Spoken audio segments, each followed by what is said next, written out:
Pelindung tampan. Jika sahabat menyukai cerita ini, jangan lupa tinggalkan like, komentar dan share cerita ini ke media sosial yang sahabat punya. Khusus pendatang baru, jangan lupa di-subscribe agar tidak ketinggalan update terbaru dari kami. Terima kasih. Episode 126 sampai episode 128. Untuk jaga-jaga. Episode 126. Luo Tianyao pergi ke perusahaannya sendiri, Hisun Group. Luo Ye untuk sementara memberinya pisau berburu, dan Luo Yan segera memberikan Aron, salah satu pengawal pribadinya, kepada Luo Tianyao. Hunting Blade dan Aron keduanya adalah master bintang 5 yang serius, dan kekuatan mereka tidak terduga. Jika mereka ingin berurusan dengan Landen Sen sebagai seorang anak, itu sudah lebih dari cukup. Untuk jaga-jaga, Luo Ye juga memindahkan banyak orang dari Feng Yuntang. Luo Ye tahu bahwa putranya adalah orang yang cerdas, jadi dia berani menyerahkan masalah itu padanya. Luo Tianyao sudah membuat pengaturan kemarin, dan baru saja menerima telepon dari bawahannya, mengatakan bahwa Rosu telah berhasil ditangkap dan sedang dalam perjalanan kembali ke grup Hisun. Cepat mengerti. Luo Tianyao sangat gembira, dia tidak sabar untuk melihat penyesalan seperti apa yang akan ditunjukkan Rosu. Selanjutnya, selama Landen Sen masuk ke lokasi syuting, semuanya akan berkembang sesuai dengan naskah Luo Tianyao. Saya harus mengakui bahwa anak ini Landen Sen sangat kuat, tetapi orang dengan kekuatan ini bersedia menjadi pengawal presiden, yang membuat orang bertanya-tanya. Tidak ada pria yang tergila-gila di dunia ini. Luo Tianyao merasa bahwa Landen Sen pasti telah jatuh cinta pada Rosu ini, jadi dia bersedia untuk tinggal di sisinya. Sekarang Rosu telah jatuh ke tangannya. Menggunakan wanita ini untuk mengancam Landen Sen, bocah gila itu pasti akan jatuh ke dalam perangkap. Paman bilah berburu, Paman Aron, aku mungkin akan memimpin anak itu keluar dari Landen Sen nanti. Anak itu tidak biasa. Aku harap kamu bisa mengikutiku, kata Luo Tianyao dengan hormat kepada dua pria jangkung yang berdiri di belakangnya. Hunter mengangguk dengan tenang, Lao Luo sudah berbicara, kamu bisa melakukannya dengan percaya diri, Aron dan aku akan melindungi keselamatanmu. Pria lain bernama Aron tidak mengatakan apa-apa selain mengangguk diam-diam. Terima kasih dua paman. Luo Tianyao tersenyum, dia bisa merasakan Landen Sen berlutut padanya dan memohon belas kasihan. Tapi sebelum itu, dia harus merawat Rosu dengan baik, wanita jalang yang tidak tahu apa-apa. Rumah keluarga Zeng. Di tengah kompleks bangunan mewah, ada sebuah bangunan kecil yang sangat indah. Ada beberapa anggota keluarga Zeng berkumpul di aula gedung kecil. Sasa Liu berdiri di tengah kerumunan, wajahnya yang cantik pucat dan ekspresinya sangat menyakitkan. Sasa Liu telah membual tentang Haiko sebelumnya, memberitahu Landen Sen bahwa langkah-langkah keamanan keluarga Zeng sangat baik. Begitu Landen Sen pergi, Rosu dibawa pergi. Sasa Liu merasakan sakit di hatinya dan sangat menyalahkan dirinya sendiri, merasa bahwa itu adalah kesalahannya sehingga Rosu ditangkap. Video pengawasan telah ditransfer. Dua pria aneh berjas yang menangkap Rosu. Setelah membawa Rosu pergi, mereka melarikan diri dari pintu belakang. Siapa yang telah melihat dua orang asing ini di Manor? Sasa Liu bertanya dengan tergesa-gesa. Zeng Zigang, yang berada di samping, panik untuk sementara waktu. Dua pria aneh itu dibawa olehnya pada siang hari, dan salah satunya adalah kepala eksekutif sebuah perusahaan energi. Saya pikir pihak lain ada di sini sebagai tamu, tetapi mereka tiba-tiba menangkap Rosu. Namun, Zeng Zigang diam-diam senang bahwa kamera pengintai tidak menangkap adegan membawa kedua orang itu masuk, jika tidak, kotoran itu akan menempel padanya. Paman, sepupu, apakah kamu pernah bertemu dengan dua orang ini? Sasa Liu bertanya satu persatu dengan air mata berlinang. Ada banyak diskusi, tetapi tidak ada yang menanggapi Sasa Liu. Nenek, aku mohon, kirim seseorang untuk menyelamatkan Nona Su. Mata Sasa Liu memerah saat dia berlutut di depan seorang wanita tua dan memohon. Wanita tua itu adalah Nyonya Zeng, kepala keluarga Zeng saat ini. Nyonya Zeng buru-buru membantu Sasa Liu berdiri dan menghela nafas. Jangan khawatir, nak, aku akan membantumu memutuskan masalah ini. Saat itu, seorang pria muda jangkung bergegas ke aula. Landen Sen lah yang mendapat berita tentang Rosu dan segera bergegas kembali, hanya butuh waktu kurang dari 5 menit, dan Kuina Bai hampir ketakutan setengah mati di jalan. Biarkan aku melihat video pengawasan. Landon Sen berteriak keras. Siapa kamu? Mendobrak aula sesuka hati, apakah kamu masih mengerti etiket? Seorang junior dari keluarga Zeng mengerutkan kening. Sasa Liu buru-buru berteriak, Landon Sen, kamu kembali. Landon Sen mengangguk. Ini kamu. Zeng Zigang berteriak dari samping. Landon Sen terlalu malas untuk memperhatikan panggilan Zeng Zigang, matanya terkunci pada wanita tua Zeng di kursi besar di tengah, dan dia dengan cepat berkata, kamu adalah kepala keluarga Zeng, halo, saya Rosu. Sekretaris pribadi dan pengawal, dapatkah Anda menunjukkannya kepada saya? Tonton video pengawasan. Nyonya Zeng secara alami dapat melihat bahwa Landon Sen tampak cemas dan menunjuk ke proyektor portabel di sampingnya. Landon Sen melangkah maju dengan cepat, dan beberapa petugas keamanan berjas memutar video pengawasan lagi. Nyonya Zeng melirik Landon Sen dan menegur, karena kamu adalah pengawal, kamu harus tetap di sisi majikan, dan kamu bertanggung jawab untuk ini. Apa yang telah kamu ajarkan adalah... Suasana hati Landon Sen sangat suram, tetapi apa yang dikatakan Nyonya Zeng benar, memang salahnya bahwa Rosu ditangkap. Saya pikir rumah keluarga Zeng aman, tetapi orang yang dikirim oleh keluarga Luo memanfaatkannya. Pengawal omong kosong macam apa? Sen yang bermarga ini masih hidup dan sehat, tetapi Nona Su diculik. Saya pikir pengawal bermarga Sen ini sama sekali tidak berguna. Zeng Zigang mencibir di samping. Kemarahan Sasa Liu melonjak, menggertakkan giginya dan berteriak, Zeng Zigang, aku tidak ingin kamu menghakimi Landon Sen. Nona Su adalah sahabatku. Jika kamu begitu sombong dengan kemalangan, pergi dari sini.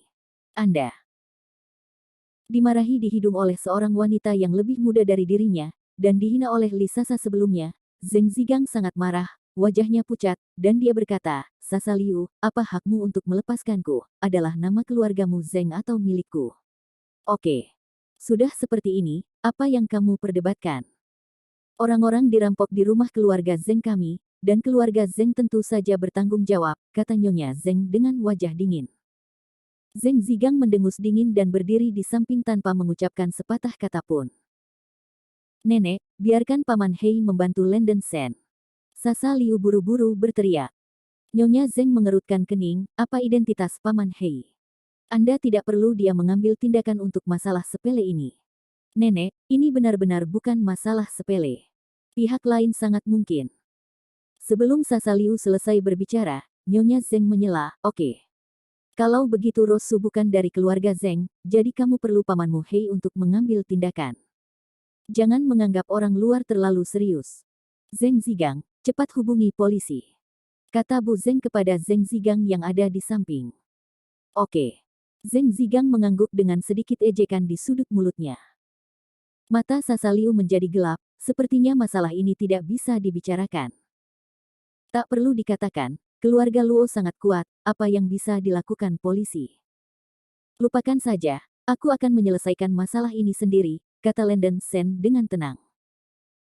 Landon Sen, Sasa Liu merasa sangat tertekan, dia merasa itu salahnya, dan dia seharusnya tidak membual tentang Haikou sebelumnya. Bisakah kamu menyelesaikan gangster itu sendiri? Itu konyol. Kamu seharusnya tidak bersama para gangster, kan? Zeng Zigang benar-benar tidak tahan dengan Landon Sen yang berpura-pura kuat, dan bertanya langsung dengan berpura-pura curiga. Landon Sen mengerutkan kening, memelototi Zeng Zigang, dan menyeringai, kamu punya nyali untuk mengatakan sepatah kata pun, percaya atau tidak, aku akan merobek mulutmu berkeping-keping. Zeng Zigang langsung marah dan melompat, Nyonya tua, Anda mendengarnya, anak ini berani memarahi saya. Sepertinya kami sombong di keluarga Zeng kami. Ini salahku. Episode 127. Wajah wanita tua Zeng juga runtuh, menatap Landon Sen, dan berkata dengan sungguh-sungguh, pengawal Sen, ini adalah wilayah keluarga Zeng kami, harap perhatikan kata-kata Anda. Landon Sen mendengus dingin dan berjalan keluar dari aula dengan cepat. Sasa Liu sedang terburu-buru dan berlari keluar. Keluar pintu. Landon Sen, ini salahku, ini salahku. Sasa Liu buru-buru meraih lengan Landon Sen, air mata mengalir di matanya. Landon Sen sangat kesal sehingga dia tidak ingin memperhatikan Sasa Liu, tetapi melihat betapa sedihnya dia menangis, Landon Sen tidak bisa menahan diri untuk mengatakan, saya tidak menyalahkan Anda, itu tidak ada hubungannya dengan Anda. Titik petik 2. Meskipun pidato Nyonya Zeng tidak menyenangkan, dia memiliki tanggung jawab sendiri untuk masalah ini. Ini salahku, kamu bisa memukuli dan memarahiku. Tolong selamatkan Rose, Sasa Liu terisak sambil menyeka air matanya. Landon Sen menarik napas dalam-dalam, menekan bahu Sasa Liu yang harum, dan berkata dengan sungguh-sungguh, jangan khawatir, aku pasti akan membawanya kembali dengan selamat. Apa tujuan mereka menculik Rose? Sasa Liu bertanya dengan cemas. Landon Sen mengerutkan kening. Alasan mengapa keluarga Luo menculik Rose Su kemungkinan besar akan memancingnya untuk mengambil umpan. Jika demikian, maka Rose Su seharusnya aman untuk saat ini. Dia tidak berani menyimpulkan bahwa bajingan seperti Luo Tianyao bisa melakukan apa saja. Secara keseluruhan, sekarang Landon Sen perlu mengetahui lokasi pasti Rose Su. Tepat pada saat ini, ponsel Landon Sen tiba-tiba berdering. Itu adalah nomor yang akrab, mata Landon Sen berbinar, dan dia dengan cepat menekannya untuk menghubungkan.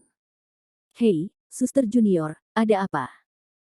Kakak senior, saya sudah mengirimi Anda penerima sinyal satelit yang Anda minta. Suara Yilian terdengar dari ujung telepon yang lain. Apakah barang-barangnya sudah sampai di kota Huahai? Landon Sen bertanya dengan cemas. Kali ini, seharusnya hampir. Jawab Yilian. Permisi. Landon Sen menarik napas dalam-dalam dan menutup telepon. Sasa, cepat bantu saya memeriksa apakah meja depan Lingya International memiliki kurir saya hari ini. Landon Sen buru-buru berteriak pada Sasa Liu. Sasa Liu terkejut, meskipun dia tidak tahu mengapa Landon Sen menanyakan ini, dia mengangguk berulang kali, mengeluarkan ponselnya dan menghubungi orang yang bertanggung jawab atas perusahaan. Ada kurirmu, baru saja tiba siang hari. Kata Sasa Liu buru-buru. Baik. Landon Sen menjawab, menoleh dan pergi. Sasa Liu berjalan dengan cepat dan dengan cepat bertanya, kamu mau kemana?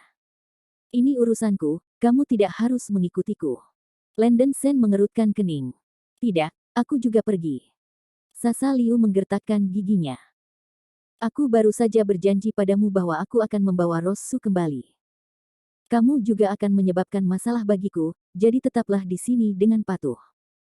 Landon Sen menggelengkan kepalanya dan berkata. Sasa Liu tampak sedikit sedih, dan berkata dengan suara rendah, maaf, aku idiot besar. Landon Sen tidak mengatakan sepatah kata pun dan pergi dengan cepat. Sasa Liu menggertakkan giginya dan berlari kembali ke gubuk di tengah manor, meskipun dia berkata dia tidak bisa membantu Landon Sen, setidaknya dia harus mencoba. Landon Sen pergi ke villa terlebih dahulu, berganti menjadi jaket, membuka kotak senjata tersembunyi yang dia bawa sebelumnya, dan menyiapkan senjata tersembunyi. Setelah melakukan hal-hal ini, Landon Sen meninggalkan manor. Di luar manor, ketika Kuinabai melihat Landon Sen berjalan keluar mengenakan jaket, dia tidak bisa tidak bertanya-tanya, di hari yang panas ini, mengapa Landon Sen memakai begitu banyak pakaian. Tanpa berpikir terlalu banyak, Kuinabai bergegas menemuinya, ada apa? Tidak apa-apa, pinjam mobilmu lagi. Landon Sen langsung mengambil kunci mobil dari tangan Kuinabai. Kuinabai sedikit terdiam, pria ini terlalu kasar. Namun, pria ini selalu menyembunyikan dirinya sangat dalam, dan dia benar-benar menunjukkan ekspresi bingung. Tampaknya wanita tertua presiden memiliki status tinggi di benak Landon Sen. Landon Sen duduk di kursi pengemudi, dan Kuinabai juga buru-buru duduk di kursi penumpang. Mengemudi orang ini bukan kekerasan biasa, kali ini Kuinabai hanya menutup matanya. Tapi di tengah jalan mobil, tiba-tiba berhenti. Kuinabai membuka matanya dan melihat mobil diparkir di tengah jalan, dia tidak bisa menahan diri untuk bertanya dengan rasa ingin tahu, mengapa berhenti. Landon Sen memukul mulutnya, mobilnya kehabisan bensin. Tunggu, ada suku cadang di bagasi. Kuinabai hendak keluar dari mobil. Sudahlah. Ketika rantai jatuh pada saat yang kritis, Landon Sen tidak punya waktu untuk menunggu, jadi dia segera turun dari mobil dan berlari keluar. Kecepatan Landon Sen yang berlari dengan kecepatan penuh seperti anak panah dari tali, dan mereka yang melihatnya mengira itu mempesona. Kuinabai tidak bisa menahan diri untuk tidak tercengang ketika melihat Landon Sen menghilang dalam beberapa tarikan napas. Ketika saya tiba di Lingya International, saya hanya berjalan melewati pintu. Sekretaris Sen, meja depan memiliki paket Anda. Gadis di meja depan berteriak. Landon Sen segera melangkah maju dan menandatangani paket ekspres. Ketika paket dibuka, itu seperti kotak logam persegi kecil, tetapi dengan telapak tangan besar dan layar kecil di bagian belakang. Benda ini adalah penerima sinyal satelit yang diminta Landon Sen untuk dikirim oleh Yilian. Tekan tombol power, ada titik hijau samar di atasnya yang terus berkedip dan berirama, yang merupakan pita sinyal yang dikirim oleh ponsel. Penerima sinyal umum hanya dapat menerima sinyal ketika ponsel dihidupkan. Melalui nomor ponsel, Anda dapat menggunakan satelit untuk mengunci lokasi ponsel. Layanan Keamanan Nasional memiliki penerima sinyal seperti itu. Hanya sedikit orang yang tahu bahwa ponsel juga dapat mengirimkan sinyal saat dimatikan. Selama ponsel terhubung dengan kartu ponsel, sinyal semacam ini sangat lemah dan harus dicari melalui sarana dan instrumen tertentu. Penerima sinyal satelit di tangan Landon Sen tepat, ini bisa dilakukan. Artinya, selama Landon Sen memasukkan nomor telepon Rosu, melalui penerima sinyal satelit ini, dia akan tahu di mana Rosu sekarang. Meninggalkan gedung Ayaya International. Landon Sen mengambil penerima sinyal satelit dan dengan cepat memasukkan dua angka, kedua lokasi itu sangat dekat. Benar saja, Rosu diculik oleh seseorang yang dikirim oleh Luo Tianyao. Lihat lokasi ini, masih di jalan di pusat kota. Wajah Landon Sen muram, hanya sedikit orang yang bisa membuatnya marah, kali ini, dia benar-benar marah. Seorang pemuda yang meledak-ledak di pinggir jalan hendak menyalakan sepeda motornya. Landon Sen bergegas dengan satu langkah, dan menarik pemuda dengan kepala meledak yang baru saja menginjak sepeda motor. Pinjamkan aku sepeda motor. Mengesampingkan kalimat ini, Landon Sen menyalakan sepeda motor dan berjalan pergi. Brengsek, ibuku, Taeyang. Itu sepeda motor yang baru saja aku modifikasi, kembalikan padaku. Pemuda berkepala ledakan itu meraung marah. Landon Sen mengendarai sepeda motor di jalan. Setelah modifikasi, kinerja Harley ini tidak buruk, dan dapat mencapai 200 yard dengan kecepatan penuh. Karena keterbatasan arus lalu lintas, sepeda motor di jalan jauh lebih fleksibel daripada mobil sport. Landon Sen menggertakkan giginya. Sekarang dia sedang terburu-buru, dia hanya menabrak lampu merah atau semacamnya.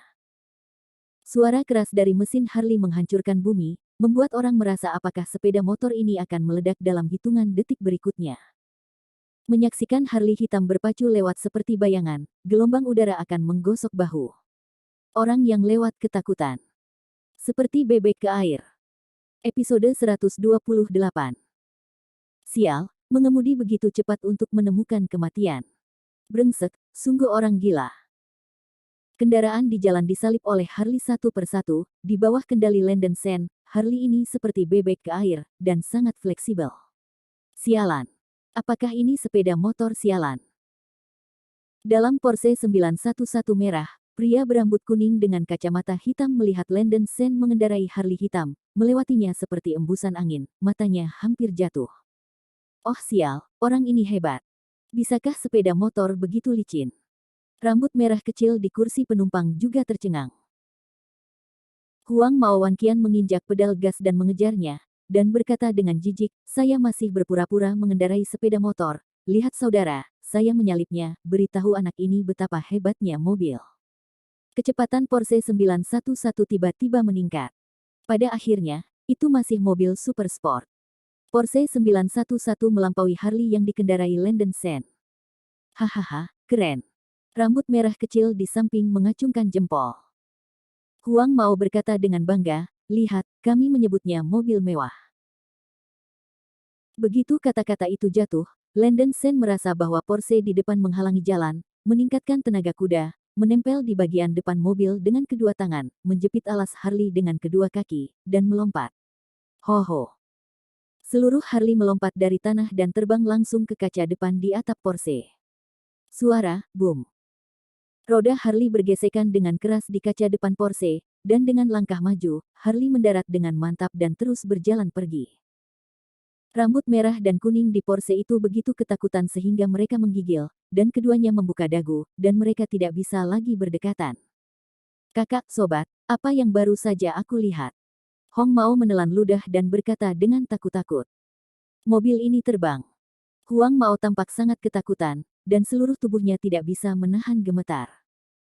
Luar biasa, Harley menggunakan Porsche sebagai batu loncatan dan terbang tepat di atasnya. Saya tidak percaya tanpa melihatnya dengan mata kepala sendiri. Ada orang-orang yang benar-benar hebat di dunia yang bermain sepeda motor sedemikian rupa. Ada lampu lalu lintas di depan, dan segera lampu hijau berubah menjadi kuning. Landon Sen menginjak pedal gas dan meningkatkan kecepatan beberapa poin. Persetan. Melihat Harley yang kejam bergegas seperti bola meriam, polisi lalu lintas sangat ketakutan sehingga mereka mundur, tidak berani menghentikan orang gila seperti itu.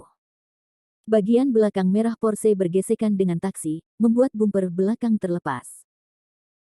Huang Mao sangat ketakutan sehingga dia berkeringat dingin dan menghentikan mobil, tidak berani mengejar orang gila itu lagi. Minggir untuk mobil merah di depan saya.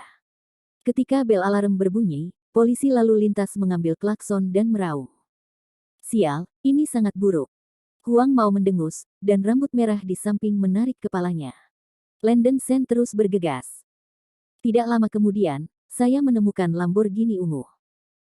Pemilik mobil adalah gadis cantik Ye Xingxing yang ditemui Landon Sen di kereta bawah tanah hari itu. Dia mengenakan gaun biru dan kacamata hitam. Dengan sosok ramping dan kulit putih, dia segar dan elegan, memberi orang perasaan cerah. Sebuah Harley berderap dari belakang, dan langit malam itu indah. Kecepatan mobil bukanlah faktor utama, Ye Xingxing tidak bisa menahan diri untuk tidak terkejut ketika dia melihat bahwa orang yang mengemudi itu sebenarnya adalah Landon Sen. Itu dia. Ye Xingxing penasaran untuk sementara waktu. Terakhir kali saya bertemu Landon Sen di kereta bawah tanah, Ye Xingxing mengira dia telah mengenali orang yang salah, bukankah dia seorang tentara? Beraninya kau mengendarai mobil di jalan. Setelah melihatnya dengan penuh perhatian, Ye Xingxing sekarang akhirnya yakin bahwa dia tidak mengenali orang yang salah. Ledakan. Suara mesin Harley yang keras datang, seperti embusan angin, melebihi Lamborghini. Apakah itu bermain tinggi? Untuk bisa mengendarai Harley begitu cepat, sepertinya teknologi sepeda motor Landon Sen juga sangat bagus. Ye Xingxing tiba-tiba merasa bahwa pria itu benar-benar terpesona, dan secara bertahap menjadi tertarik, dan kemudian mempercepat dan mengikuti. Landon Sen tahu bahwa Lamborghini mengikutinya, jadi dia tidak repot-repot memperhatikan. Ye Xingxing mengikuti di belakang mobil Landon Sen sepanjang jalan, tetapi secara bertahap menjadi sedikit lelah. Alasan utamanya adalah Landon Sen mengemudi terlalu cepat, dan Lamborghini jauh lebih tidak fleksibel daripada sepeda motor. Semakin dekat ke pusat kota, semakin banyak kendaraan yang terlempar, dan Harley pun segera terlempar. Ye Xingxing sedikit putus asa, tetapi Landon Sen tiba-tiba berhenti di kejauhan, yang tampaknya mengarah ke gedung grup Hisun. Sesampainya di gedung grup Hisun, Landon Sen melemparkan sepeda motor ke samping dan melaju dengan kecepatan penuh sampai sekarang. Mesin Harley telah terbakar dan telah rusak. Mengambil penerima sinyal satelit dari jaket, itu menunjukkan bahwa Luo Tianyao dan Rose Su keduanya berada di sini. Landon Sen yakin, memilah senjata tersembunyi yang tersembunyi di jaket, dan berjalan menuju gedung grup Hisun. Tuan, tolong tunjukkan izin kerja Anda. Di luar gerbang keamanan, seorang penjaga keamanan tinggi berkata kepada Landon Sen. Landon Sen berkata dengan tenang, saya bukan anggota staf perusahaan ini. Melihat Landon Sen berpakaian aneh dan masih mengenakan jaket di hari yang begitu panas, penjaga keamanan menjadi sedikit waspada dan berkata tanpa basa-basi, maaf, tidak sembarang orang bisa masuk ke perusahaan kami. Landon Sen bertanya lagi, bisakah Anda memberitahu saya di mana kantor Luo Tianyao berada? Kamu ingin melihat bos Luo? Hanya kamu. Penjaga keamanan itu melirik Landon Sen, dan ketika dia melihat bahwa dia masih muda dan berpakaian aneh, jejak penghinaan muncul di wajahnya. Aku sedang terburu-buru, biarkan aku masuk, kata Landon Sen dengan tenang. Seorang penjaga keamanan yang datang mencibir, kamu pikir kamu siapa? Bos kami Luo adalah orang yang kuat di kota Huahai, dan dia juga seseorang yang bisa kamu lihat sebagai anak laki-laki berbulu. Pergilah, grup Hisun kami, pemalas tidak diperbolehkan masuk. Wajah Landon Sen tanpa ekspresi meskipun pihak lain hanya bekerja untuk grup Haizeng, dia benar-benar tidak memiliki kesabaran untuk bersikap sopan. Lantai atas. Dua pria berjas hitam membawa Rose Su yang kokoh diikat ke kantor Luo Tianyao. Letakkan dia di meja kopi. Luo Tianyao memerintahkan. Kedua pria itu meletakkan tubuh Rosu rata di atas meja kopi kaca dan diam-diam mundur ke sudut dinding. Luo Tianyao melanjutkan, panggil beberapa orang ke sini. Iya. Tidak lama kemudian, beberapa pengawal tinggi dan perkasa berjalan ke pintu dan membungkuk, saya telah melihat Tuan Luo. Luo Tianyao melambaikan tangannya dan berkata dengan acuh tak acuh, kalian semua minggir dulu. Iya. Beberapa pengawal berdiri dengan patuh di sisi dinding, tampaknya terlatih secara profesional. Pisau berburu paman, Paman Aron, bisakah kamu menghindarinya sebentar? Luo Tianyao meminta instruksi. Hunting Blade dan Aron sedikit mengangguk, keluar dari kantor, berdiri di luar pintu, dan menutup pintu. Luo Tianyao menoleh ke Rosu, berjalan dengan mencibir, dan dengan kasar merobek selotip di mulut Rosu. Luo Tianyao, apa yang ingin kamu lakukan? Rosu menarik napas dan bertanya dengan panik.